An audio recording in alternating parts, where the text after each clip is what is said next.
Wake up with gratitude and go to bed with no regrets. Bakit nga ba kailangan mo na pagising mo sa umaga, kailangan nagpapasalamat ka na agad or kailangan ng maramdaman mo grateful ka? Actually, hindi naman mahirap gawin yon. Kasi sobrang daming bagay na pwede kang maging grateful. Ako nga nung isang araw, naulan lang sa labas.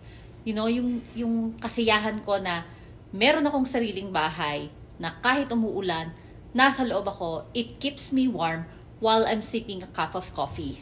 So parang ang swerte-swerte ko na nun kasi hindi ako namumroblema na malalamigan ako kasi naulan. Grateful na ako nun. Grateful na ako pagising ko pa lang because I wake up in the morning. Yung ibang tao hindi na nagigising sa umaga. I am grateful for that. And being grateful actually will help you to be looking more positive on life. Magiging masaya ka. Sabi nila kung anong iniisip mo, yun ang i-attract mo. So kung lagi kang masaya, lahat ng bagay na mangyayari sa'yo, masaya ka. It attracts positivity. Sobrang, ang hirap maging bugnutin. Mas madaling maging choice ang maging masaya kaysa maging bugnutin. Kasi on my side, kapag galit ako, mainit na ulo ko, hindi nakakatuwa, hindi masaraya sa pakiramdam na parang lagi ka na lang may complain. Pero iba naman yung settled ka, dun sa pagiging masaya ka because I was not like before. I'm very settled to whatever I receive, to whatever I have.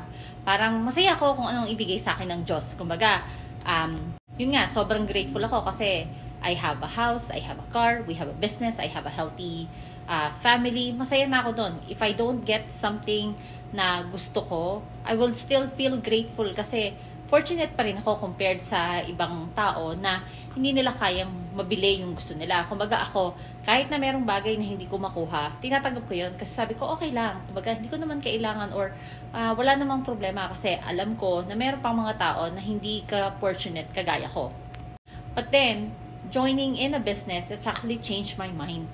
Parang sabi, why don't settle? Hindi porke okay ka na sa buhay mo, magsasettle ka na doon. Kailangan, taasan mo pangarap mo para may gawin ka pa. Bakit mo kailangan taasan ng pangarap mo? Kasi mas marami kang matutulungan. Di ba marami ka namang gustong gawin. Yung pamilya mo, yung parents mo, aging parents mo, gusto mo na silang magretiro. But you won't be able to do that kung settled ka, kung wala kang gagawin, kung wala kang pangarap sa buhay. So, magkaiba yon. Don't settle. So like me, it's a realization na poverty mindset pala yung naiisip ko dati na hindi, okay lang ako. Pero while you are still young, while you are still capable, while you could still do it. Find an extra income. Hindi naman kailangan magsakripisyo ka na. Hindi naman kailangan mag-work ka na lang mag-work. Kasi life is not just about work. It's actually, you have to live what matters the most. Kaya hindi kita ine-encourage na magtrabaho, humanap ng second job or ng extra income na magpapagod din sa'yo. Try to find another passive income that will fit your lifestyle. Sa akin, nakita ko yon sa digital marketing kasi lahat it runs in the background.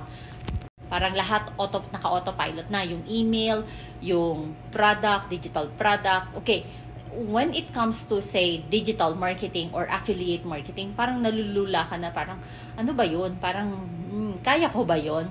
You know what? Walang mangyayari kung hindi mo susubukan or if you're not going to take the chance. Not chance, parang maging curious ka lang. Tingnan mo. Huwag masyadong kung tingin mo okay naman, kung wala namang masyadong risk, kung risk-free, why not? Check it out. Baka magustuhan mo rin naman. So, yun ang ginawa ko. So, I take a chance, not take a risk. Oh, yes, I am skeptical. I'm very skeptical. But you wouldn't know anything with it kung wala ka dun sa loob. So, kailangan pag-aralan mo rin kung anong passive income ang kukunin mo. You have to choose like that you will put in less effort but will give you great result. Tapos, sabi nga nila, you have to go to bed without any regrets. Ibig sabihin, kailangan ginawa mo yung best mo for the whole day para wala kang pagsisisihan bago ka matulog. Sana ginawa ko to. Remember, time flies as well. Kasabi nga nila, you have to pray like as if it is up to God and you have to work like it is up to you. Sa Tagalog, nasa Diyos ang awa, nasa tao ang gawa. So magtrabaho ka, gumawa ka, kumilos ka. Huwag mo sabihin na gusto mong maging milyonaryo pero wala ka namang ginagawa. O kaya naman sa extra side hustle mo, gusto mong kumita ng 5,000 pero ang effort na binibigay mo pang $5 lang. Hindi ganon. Kailangan magsikap ka, hindi naman maghirap, pero kailangan yung effort mo mag-match dun sa gusto mong mangyari sa buhay mo. Kasi mas marami kang matutulungan basta may sobra-sobra ka. Yun lang. Connect with me if you wanted to know the passive income that I am doing, or save this for later kung hindi ka pa ready sa ngayon. Again, this is a risk-free. If you don't trust me, or if you are thinking maybe I'm scamming, we are at the restaurant right now, a small town. So kung mang-i-scam ako ng tao, tapos ang kabuhayan ko. Yun lang. God bless us everyone. Connect with me.